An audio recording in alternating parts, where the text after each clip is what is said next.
આજે આપણે બનાવીશું પાલક ભાજીનું શાક એકદમ સરળ રીતે।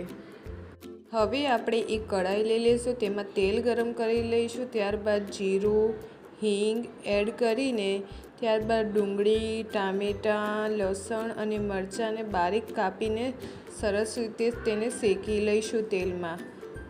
સતળાઈ જાય ત્યારબાદ તેમાં ટામેટાં અને લસણ એડ કરીશું।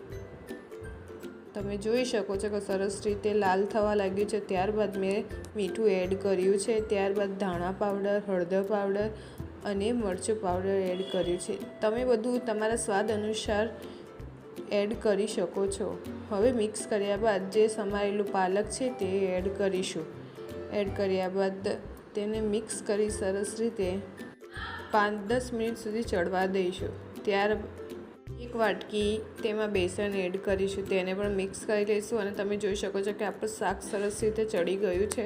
હવે 5-10 મિનિટ સુધી તેને ચડવા દઈશું અને સહેજ પાણી એડ કરીને સરસ રીતે શાકને બફાવા દઈશું અને તમે જોઈ શકો શાક આપણું તૈયાર છે। તમને મારી આ રેસીપી સારી લાગી હોય તો જરૂરથી ટ્રાય કરજો।